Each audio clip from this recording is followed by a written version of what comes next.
I want to share something, but when I do this, and most of you probably know this, or have heard me talk about this, or have seen posts on Facebook, and sometimes I hesitate to share it because for people there's often a rush of like, oh my gosh, that's terrible, or sadness. But I want up front, I have no sadness about this. That my husband died at Christmas Eve, 1999, my first husband. And that was an incredibly transformative experience in my life. And the real, I think, spiritual turning point. And so it's just really natural for me this time of year, as we get closer and closer to Christmas, that I have beautiful memories that come up. And there are also the memories of and the experience of grief and bereavement. And I found myself thinking this past couple of days that one of the most compelling things for me that Sydney Banks said, it's on one of his videotapes. I think I can't remember. It's in the Long Beach lectures, I'm pretty sure. But he says, heaven is not a place. Heaven is a state. Heaven is here now. Heaven is not a place. Heaven is a state. Heaven is here now. And I find that beautifully compelling. And I was thinking about that this morning, and thinking about how are we as human beings to be transiting through this world right now with all of the upheaval and chaos and difficult challenges and the personal things we face, deaths of loved ones, health challenges, losses of jobs. How are we to find heaven here now in the midst of those kinds of experiences? How is that heaven? And I was thinking the last couple of days back to my experience of Jim's death and the ensuing days, and maybe this is partially because I now have some distance from it, but I think even then, although I don't know that I would have used that language to describe it, I could see that I was quiet, I saw heaven. And I saw that state. I saw the love and understanding that came through me and that came through the people around me as I was transiting through that experience. I remember, just within 48 hours after his death, as we began to prepare for his funeral, that my sister-in-law and brother-in-law and my daughter and their son, the people who were closest to my late husband, we started going through photos to create photo boards. And that just opened the floodgates of beautiful memories, beautiful experiences we'd had together, and laughter. I remember sitting around the kitchen table with everyone as we went through piles and piles of pictures, and how we were just moving from laughing to crying to laughing to crying, and just flooded with beautiful love. And as I think back on that, I think that, heaven was breaking through every nanosecond of the incredible personal experience of grieving the loss of someone. And I think Byron Katie, what you said earlier and what Gretchen said, Amy, certainly points to that when we're suffering, we're in confusion, and we're forgetting who we are and why we're here, and what love really is and what life really is. And it's the most natural thing in the world. And even in the grief, I found heaven, because it was a reminder of how beautiful people are, and how beautiful it is that love comes through them, and how wonderful it is that we get to experience that in large ways and small ways and ordinary ways. And, you know, as I think about my own experience of being on a journey to see the three principles that Sydney Banks pointed to, and this is just deeply personal, when I think about it, I don't really get, I've had insights about thought, and I have insights about how things are coming from the outside and how it's an inside created reality. But what has most deeply affected me personally is a deepening knowing that we really are connected to a beautiful, brilliant, formless energy that is always with us. And for me, it is just knowing to notice, that underneath my personal thinking about whatever I'm experiencing, there is always this quiet place where when my ear is there, when my ear is to what's coming from the formless, that I see things, new realities. I see levels of reality that I just was not aware of as I was in my personal thinking. And that means everything to me. It sustains me. It quiets me. It gives me a persistent sense of peace and hope that is very, very beautiful. So the beauty of knowing about the three principles to me, or of any spiritual teaching that I've encountered, is that it points me back to this reality, this understanding that I am in heaven right now, and that it is always available to me to notice how beauty and truth are coming through every single experience. And that's pretty phenomenal. I find myself just filled with gratitude, even for the tough experiences that I've had, because the tough experiences have pointed me in the direction of the formless, looking to the formless for love and understanding. It's one of the reasons I love Dear Liza, actually. Now, in Dear Liza, Sid does not speak of the three principles. Use that language, but the language is so simple and it's so powerful. And in the letters from the mother to the daughter, there's such an emphasis on, just always look for beauty, just always look for truth. Just always look for love and understanding, and you'll be okay. It's really simple. It's really simple. Everything else is an intellectual understanding.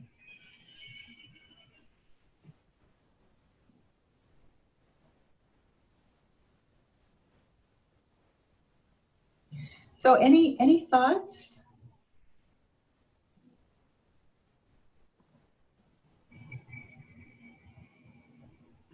Let me unmute Gretchen. I muted her.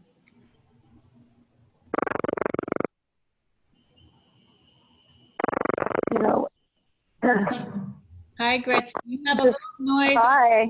Hi, you have a little noise on your phone, so I muted you. But if you'd like to say something, go ahead, and then I'll mute you. I don't know why it's making noise. It's not dancing around or anything. I just think that when I had that melting of resentment, that was heaven.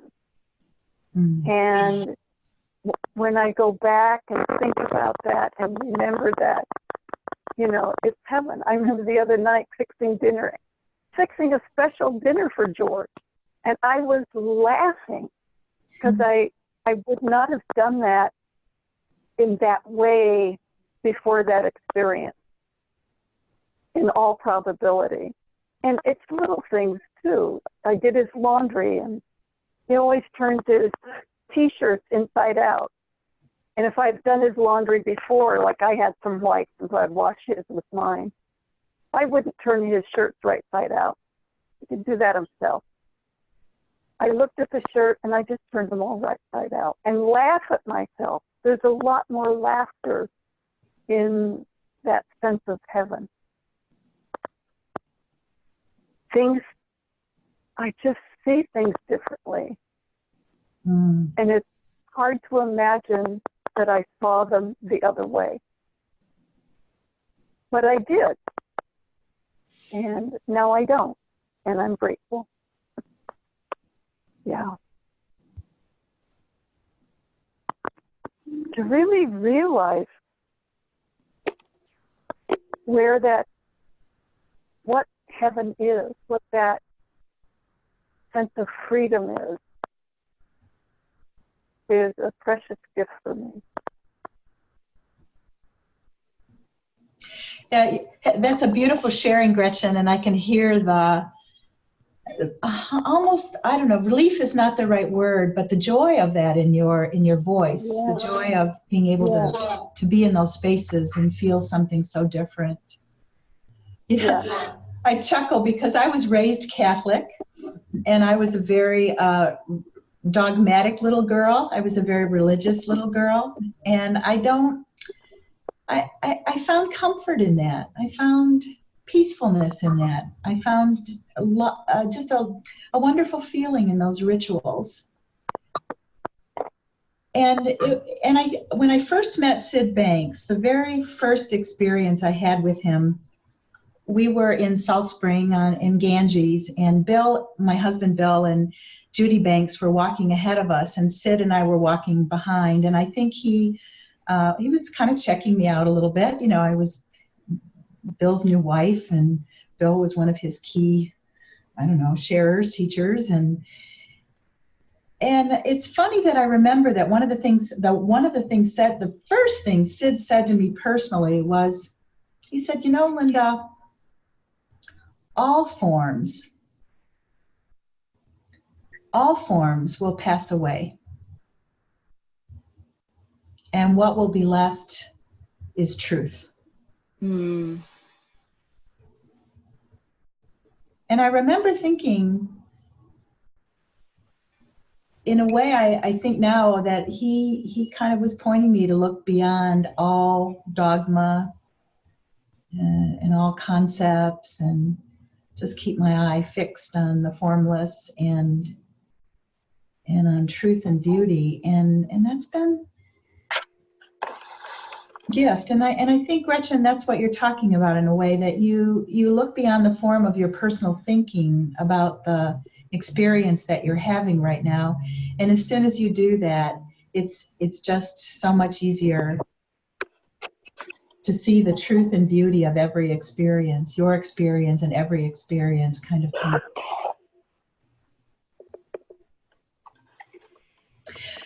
I remember when my first husband died, that as we were preparing for the morning of his memorial service, I had a vision, and what I saw unfold in front of my eyes was, I guess you could call it almost like but I saw myself getting in his casket with him and reaching up and closing the lid. And I was kind of shocked by that. And I remember my thought at the time was, holy God, am I suicidal? Do I want to die with him? And there was a kind of a bubbly little laughter that came up, and what I heard was, in my own head, and the words was, oh no, you are just seeing what your reality is. Your life as you know it is over. And it's okay. It's okay to go in. It's okay to let it go. And the words that I heard in my head were, you'll be in the wilderness. You are about to take a journey through the wilderness. And that was not frightening because I've always loved the wilderness. I've always loved nature. And I have a profound sort of appreciation and trust in nature. And it's like, oh, okay, so here we go. And the thought that just popped into my head is that famous quote. The person who said it, I can't remember the name, but it's wanderer, you lay the path in walking. And that all of us, as we have these experiences in life that catch us off guard, they can be wonderful experiences where we're in the wilderness, learning something new, seeing something new. And if we see the absolute beauty of mind, we're always okay no matter what. I remember when I was reading Coming Home by Dickon Bettinger and Natasha Swerdloff, I was on an airplane and Bill was sitting next to me, and I read a line in that book that, gosh, I've heard from in so many places, because lots of people have said something similar to this. But it was a very simple sentence, and it said, mind is with you, comma, always. Mind is with you always. Not 10% of the time, not 15% of the time, 100% of the time. And I was so struck, I just started sobbing. And Bill was like next to me, honey, what's going on? And I said, I just think I saw this and heard it in a new way, at a new level, that is really true. That yes, not only are we creating our experience from the inside 100% of the time, or we're always living in the feeling of our thinking 100% of the time, but mind is with us always 100% of the time. That beautiful formless energy is coming through us. That formless energy that in its essence is love and understanding is coming through us 100% of the time. And that has been so comforting to me. And it comforts me, not in just big things, but in little things. Like, Bill and I are moving into a new house right now. And we've been in transition and suddenly it's here. We're finally getting to unpack all the boxes that got packed 9 months ago. And it was kind of like Christmas every day, pulling things out of boxes that I haven't seen in a long time. But there's a lot to do. There are electricians and painters and furniture and, it's just a little crazy right now. And I keep finding myself as I'm moving through that, having these words come in my head, and they're just so gentle. It's like, Linda, breathe and go slow. Breathe and go slow. Breathe and go slow. And it stops me. It's like, okay, yeah, big deep breath, breathe and go slow. And I know that the value of that is I have this feeling of being on a magic carpet ride, that the things that I need to see to move through every single moment are coming through. They're always there because mind is with me always. And it's that presence to that changes everything for me. That awareness of that consciousness of that, the noticing of that changes everything for me. It just like whoosh, slows me down, and life gets so much gentler.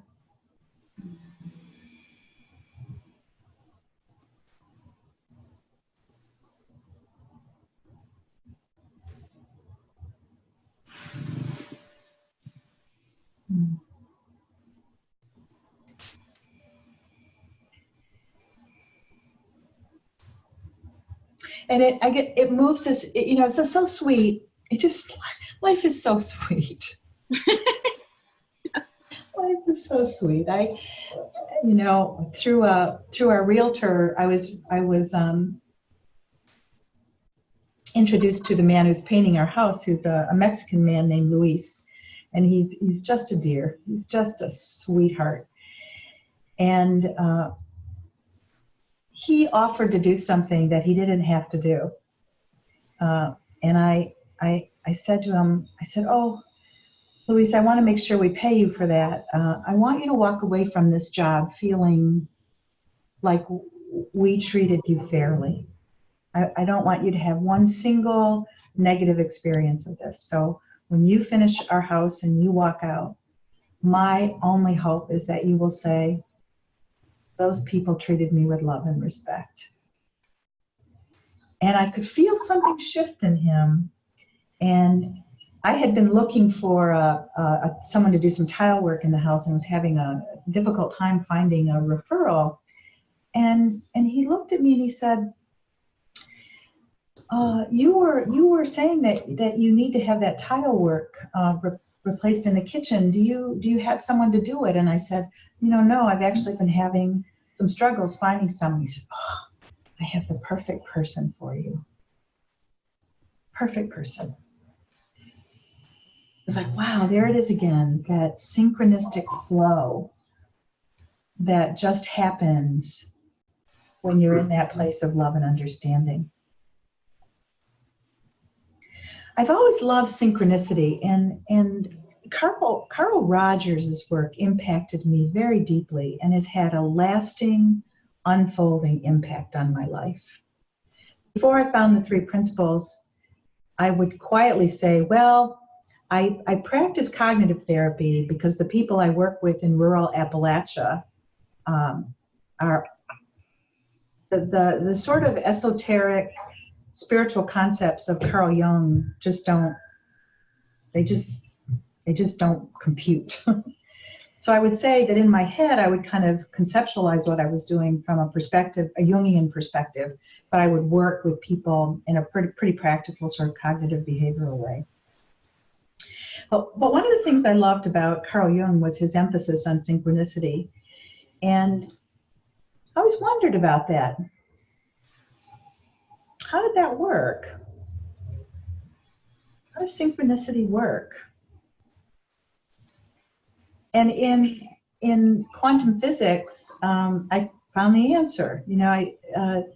David Bohm talks about how if he has this analogy that if you take 2 concentric acrylic cylinders and you spin them in opposite directions, and in between them you put a viscous fluid, and you drop a single dot of ink into the fluid, that as the circle starts spinning, the ink will thin out. It'll go from being a little blobby circle to a thin line that eventually gets so thin you can't see it. It disappears. But as you slow the circles down, the ink recoalesces into a discrete dot. And he uses that as a way to explain synchronicity, that we are all one. We are all absolutely one. There is no separation between us, ever. But that in the speeded up form of life that we experience, the dot thins out, and we're not able to observe in the form the connections. They never disappear. Mm. And when I read that, I thought, oh yeah, that makes sense. So it just makes sense that we should observe synchronicities in this world, that things are connected, and that they show up to, I don't know, confirm our paths and reassure us and comfort us and guide us. And because of that, there's nothing to be afraid of, ever. No experience is frightening. because it's connected to the grand scheme, and we will see in the grand scheme in little ways, big and small, via our thinking and via what happens in the external world, things that help us know how to take the next steps.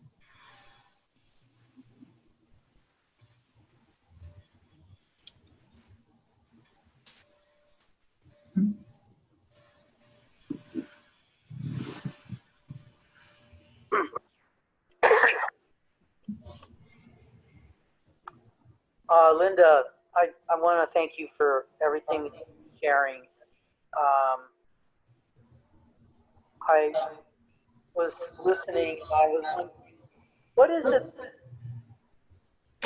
I don't know. Is there an echo happening? No. Okay. What is it that Linda's sharing that has quality? Yeah, there is an echo. What it is.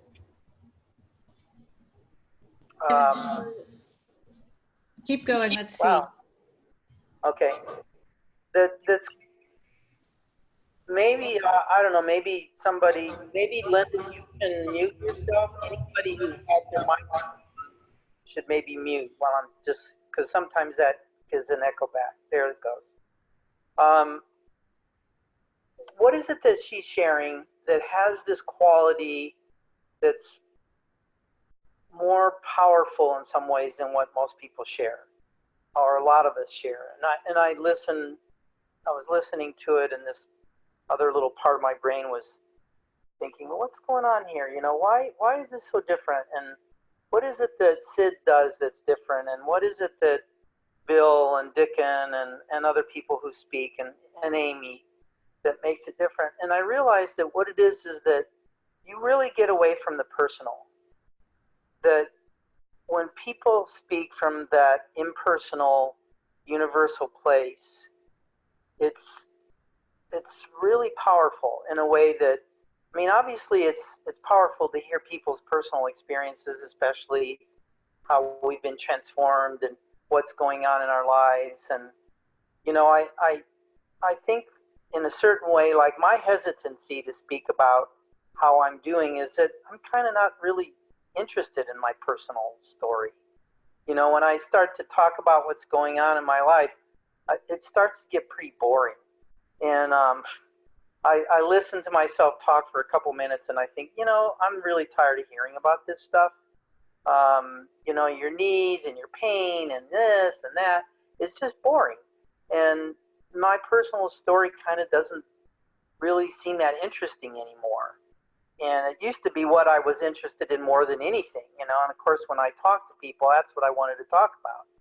And I've become less and less interested, and I find myself more and more wanting to hear what other people have to say about their lives. And then what I really like hearing is people that speak from the place that's more universal. And that's why I didn't want to check in. It's like, I don't really want to talk about that. I'm not sure anybody wants to hear this stuff.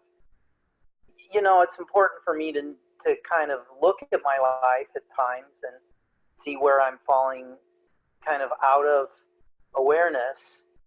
But,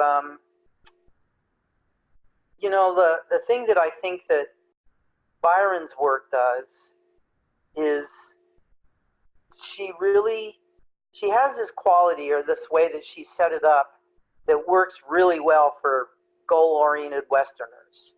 You know, where we've got an assignment, and we have a task, and we have something to do, and we can occupy ourselves with a certain strategy and a technique, and really dive into it. And I think that's kind of cool in some ways for a lot of us people who, you know, grew up and came from that perspective. But that's how I kind of got uninterested in Byron ultimately, is that I think she really has a powerful approach for people, and a lot of people just don't know what to do. But the thing that I found about the principles that make it really amazing is I don't really have to do anything.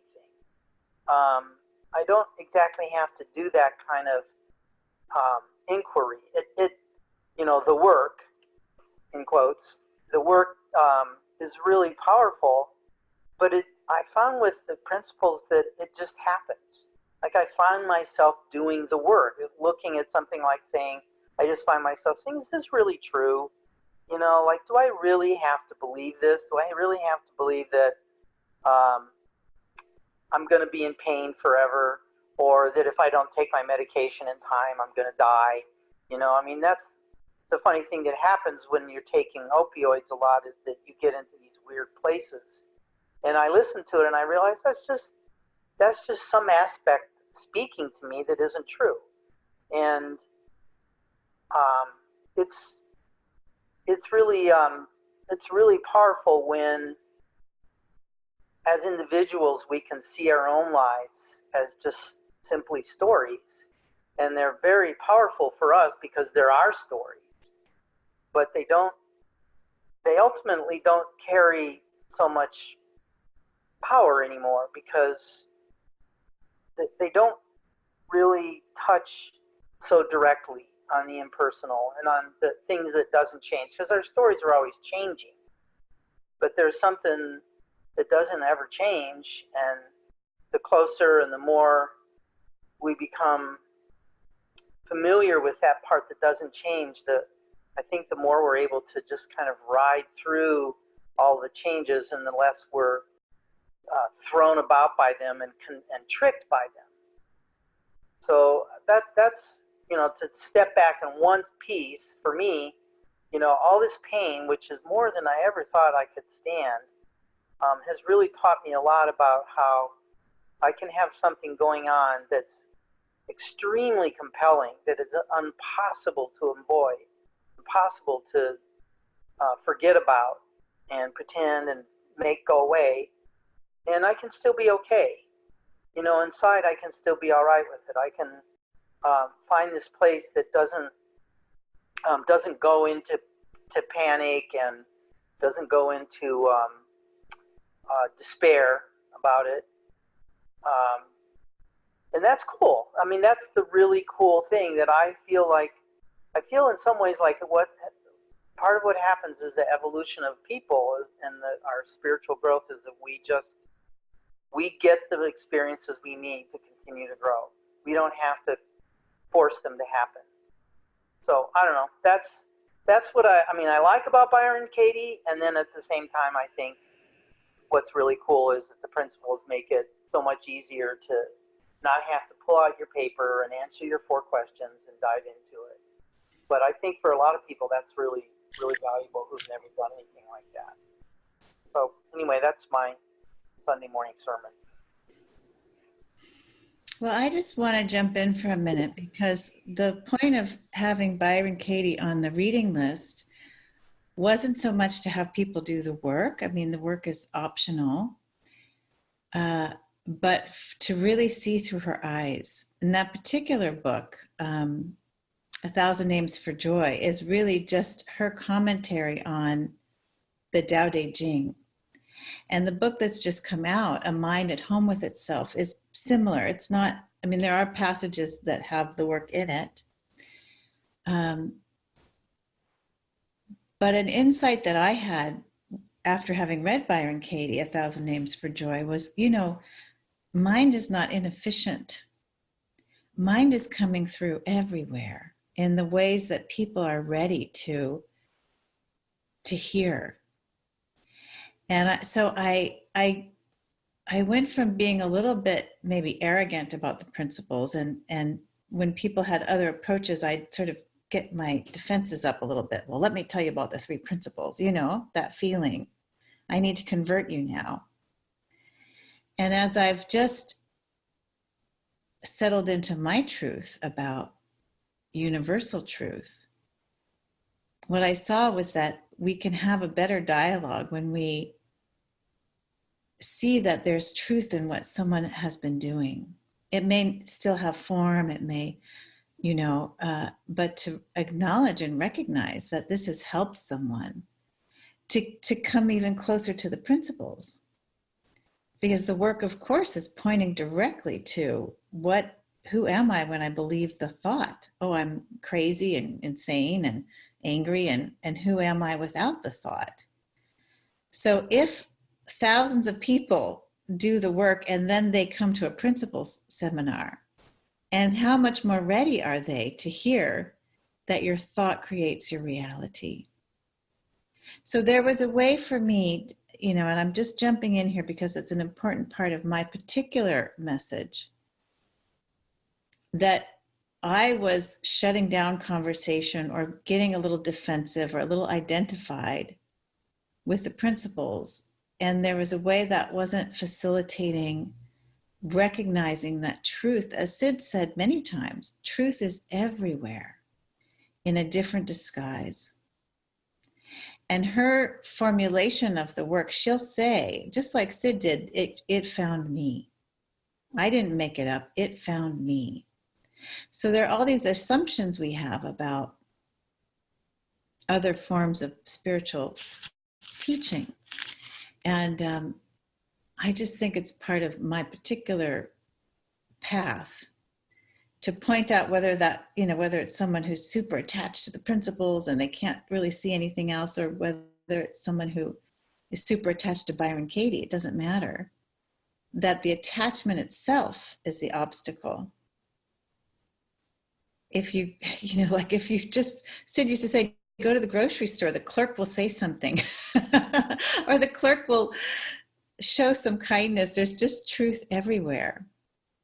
So that was my point of the reading. And so I encourage you, if you haven't read the book, or to actually even get her new book, to just read. And if the work doesn't suit, don't do it. There's no assignment to do the work. I don't know if that makes sense. It's something that I've seen, is that the beauty of truth. I mean, why would mind not express itself in every culture in so many different ways, trying to bring us home?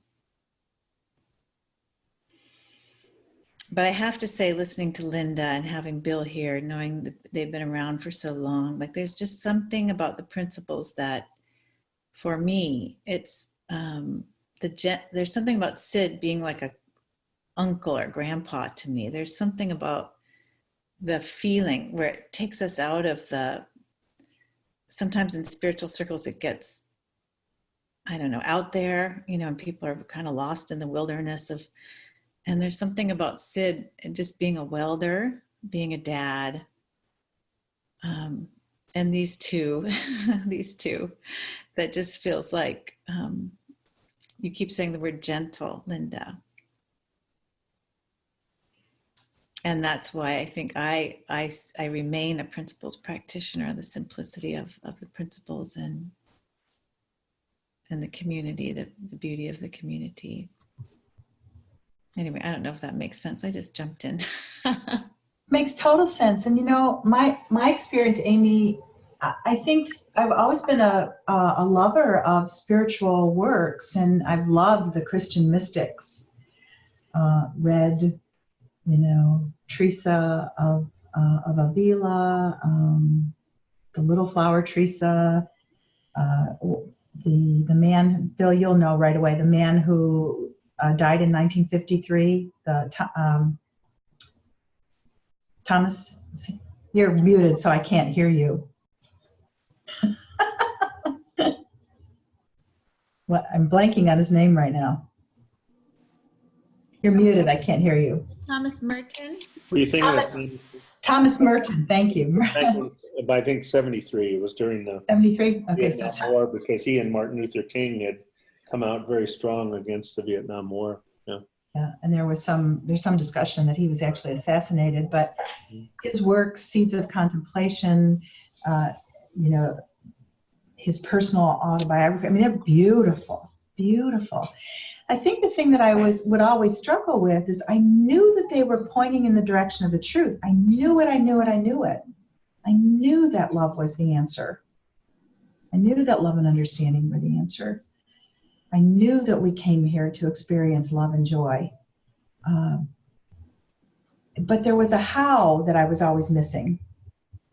I just did not see until I bumped into the three principles, that the only thing that ever took me away from that was whatever I was doing in the moment with my personal thinking. The missing link of thought was entirely invisible to me. And the logic of the human experience, the logic that there are three elements that we're all using moment to moment to moment to have our experience of life, was just profoundly beautiful to me. So now when I go back and I read Thomas Merton, or I read from business, I read Peter Senge's work on leadership, or I read or listen to the teachings of Gangaji, which Amy introduced me to, which are beautiful. I appreciate them at an entirely different level. It's the mystery of how to get to where they're pointing through to is no longer a mystery. And I think I'm able to appreciate the work. I experienced that their work even deeper. I experienced that even with regard to my own Catholic tradition. I don't go to Mass very often anymore. Generally, if I go, it's because my mother is going, and I'm going to go with her as a gift because she loves it when her children go to Mass with her. But it got so bad for me for a while that I would go and I would listen, and I would be like, to all the dogma. You know, the church my mother goes to, they say a prayer at the end of Mass about Saint Michael the Archangel with his sword slaying the evil spirits who are traveling around the world. And Bill and I would be in church with my mom holding each other's hands. Don't react, keep a straight face. You know, that's crazy. and knowing that that's a metaphor. Knowing that that's a metaphor, that, yeah, our personal thinking can create chaos is huge.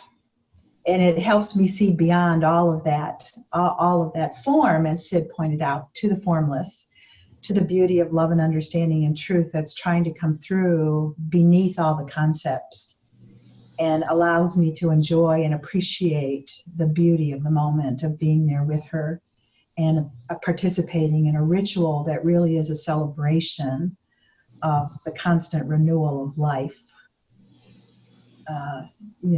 That's profound for me. It's profound for me. Gives me a peacefulness and helps me appreciate. The principles have helped me really appreciate the truth that is everywhere.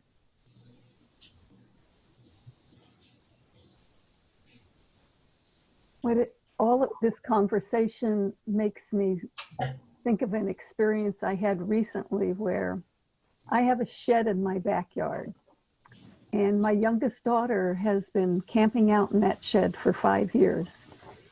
And the electricity went out in the shed, and it's too cold to stay there when it's no electricity. So for a week she stayed somewhere else, and it's now repaired.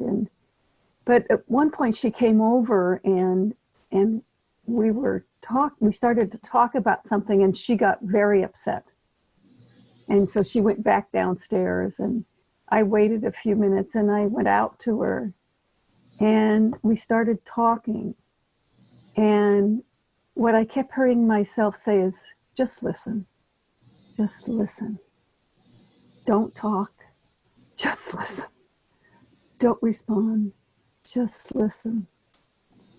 And then when she sort of was run out, then I could say some things. And she just listened. She didn't defend herself. And then she talked, and what I heard was,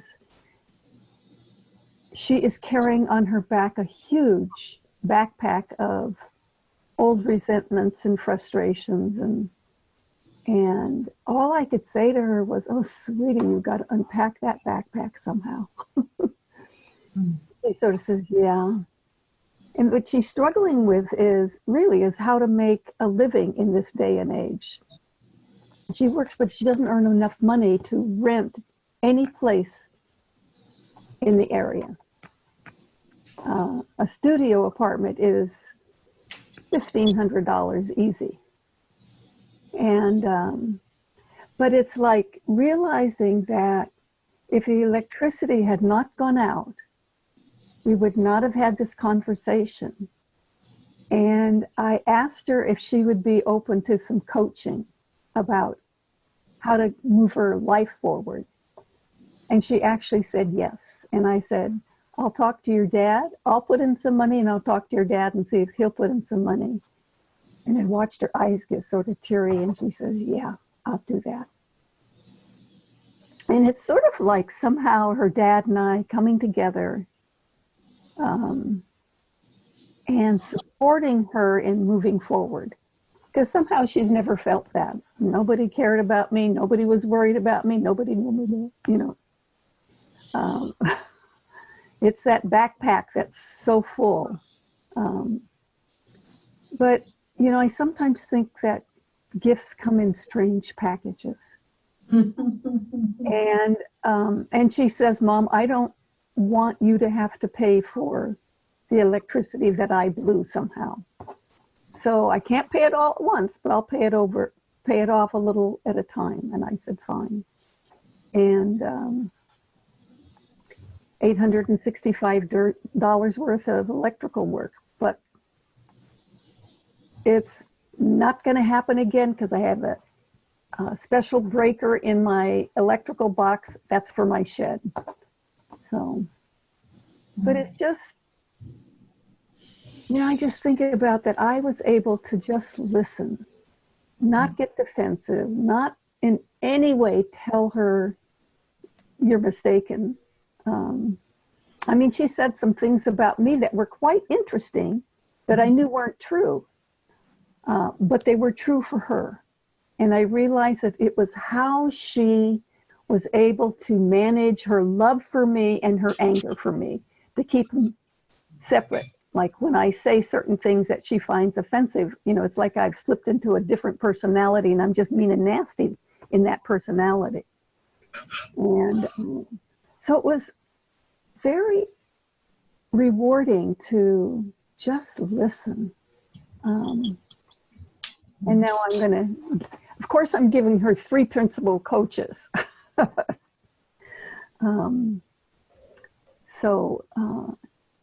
But I already see, even now, she's already talking about something she can do. She thinks that will support her in the next stage of her life, And so it's already happening. Oops, I'm getting total feedback. I don't know why. Now I'm not getting it. I was getting everything repeated back all of a sudden, louder than I was saying. So anyway, that was, you know, the synchronicity that you mentioned, Linda, of things happening, and you don't know what's going to come from it. You know, and at first I'm going, oh my God, this could cost a lot of money to get electricity back to my shed. And then it was like, well, you'll see. But it's fine now. Thank you all.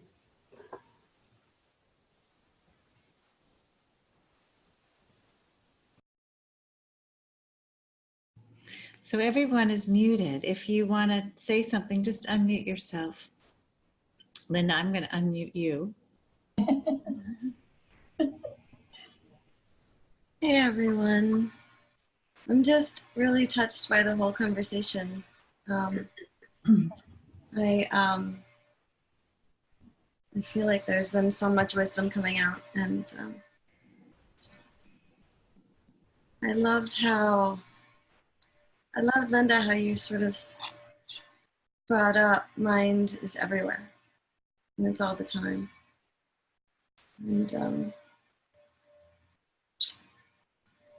And then, you know, Rob, you talked about sort of the check-in. I was sort of having a similar experience. You know, I've been having these insights and it's been so wonderful, but the story of the insight isn't the insight.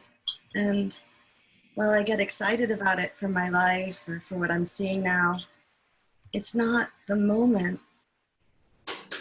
It's not the moment of mind. It's not the moment of touching that. And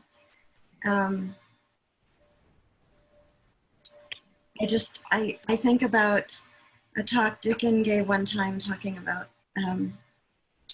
he was saying Sid repeated to him a number of times, Sid, you have to go beyond the psychological to the spiritual. I don't know if those are his exact words, but he repeated it a number of times, that message. And I've just been feeling that so much, you know, like whether it's that word for everybody or not, but that mind, like I've been laughing all the time. I just keep laughing, like about things that I wouldn't have laughed about before. and I'm grateful to that. That's what I'm grateful to. You know? The other day and then Amy, I love what you were saying about hearing it from everywhere, you know, and Linda, what you said about the thought being the missing link and being able to hear it from everywhere. And Gretchen, you talking about listening. I mean, it's a very rich morning. I'm really grateful to everything everyone shared. Very beautiful.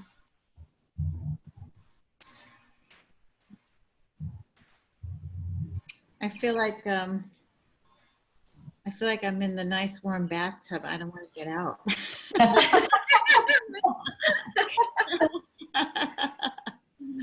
We're getting towards the end. I don't want to go.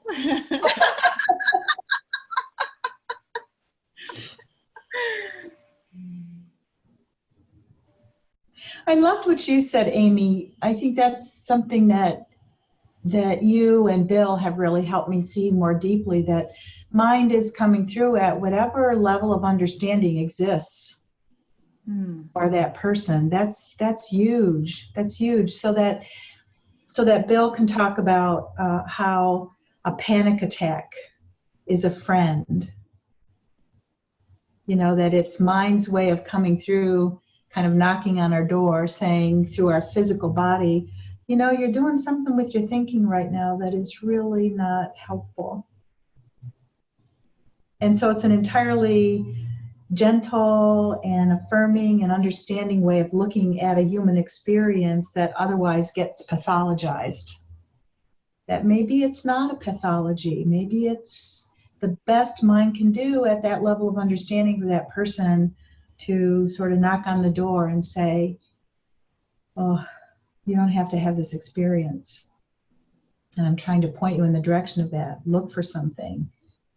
Hear something, see something that's beyond that. That's really incredible.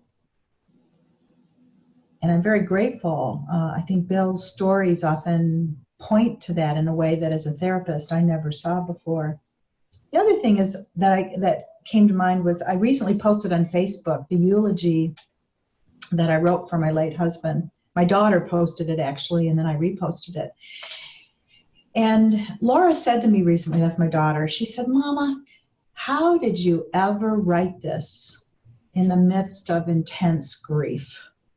So you wrote this 3 days after your husband died. How did you do that? And I remember, I said to her, well, you know, I remember really clearly that I was sitting in my bedroom. Everyone else in the house was asleep. It was about 3 o'clock in the morning. And I'm thinking, I've agreed to write the eulogy. And I can't even think. And I was sitting there in the quiet and probably crying. And then I heard these gentle sort of words in my head. And it was my husband's voice. And he said, oh, honey, just tell them what we experienced together. Just talk to them about what we saw and what I saw and what I shared with you. And one of the things that Jim would say often is listen. And the words that came to me as I was writing his eulogy was, listen, it seems like such a small thing, but more often than you know, you are saving a life. And I truly trust that. And the learning from the three principles understanding for me was not listening to words. In psychology, you're really taught to listen to the words and to have empathy for the experience that the words are trying to point to. But listening beyond the words helps you to listen always for the truth and beauty that's trying to be expressed. And that's an entirely different type of listening. And it's the thing that transformed my psychological practice, because I would be able to sit with people and they would be pouring out the incredible experiences they have. And sometimes what people are given to deal with in this life knocks me straight to my damn knees. I mean, people live through harsh realities. Incredible things that I can't even imagine going through sometimes. And what a gift it is to be able to be present to that, but not get stuck there. Not get stuck in the natural sort of mirror neuron kind of empathy that comes up where I just want to sob at what people are going through and experiencing. But to listen more deeply and be able to say to them, oh my gosh, how did you find that level of love in that moment? Or, boy, do you see the understanding that came through in that experience? Or it touched me so deeply when you said, you remember what you did in that moment to help someone else. And to have them look at me and say, oh my gosh, I didn't even know I was experiencing love and understanding. It's like sometimes the beautiful things that come through us go by unnoticed by ourselves. But when someone else is listening and we can hear the love and understanding, the mind that is always trying to come through, the formless energy that is always taking form in an intelligence, when we can hear that and share it with people and say, can you notice what came through you in that moment? It transforms them. It's like, oh my gosh, I'm not my depression. I'm not my sadness. I'm not my grief. I'm not my anger. I'm not my trauma. I'm something far, far, far, far bigger. I am not my psychological experience. I am a spiritual being. I am a spiritual being that is a power, monopower.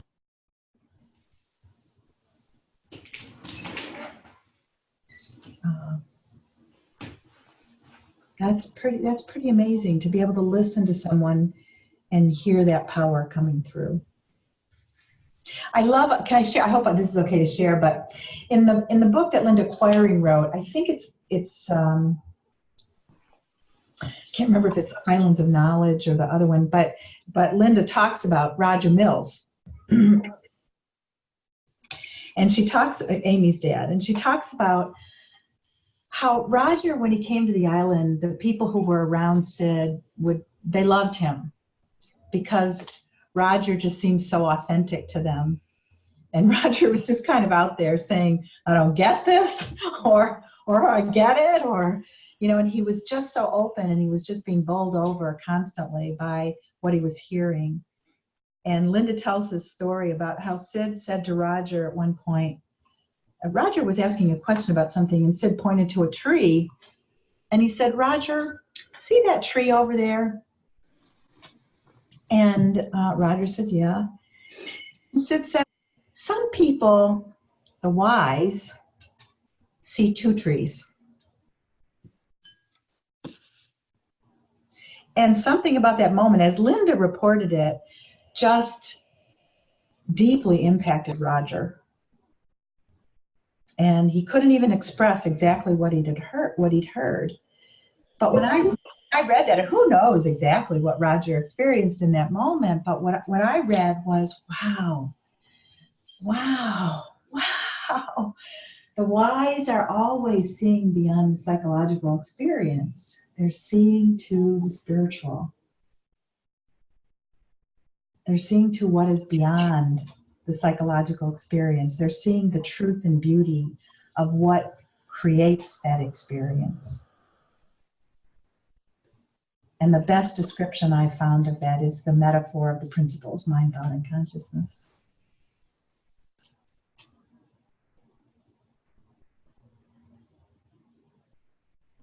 And that's really what, as I think about it, that's kind of what we're all talking about and sharing about in our own unique ways, is being able to see two trees and to appreciate the gift of that.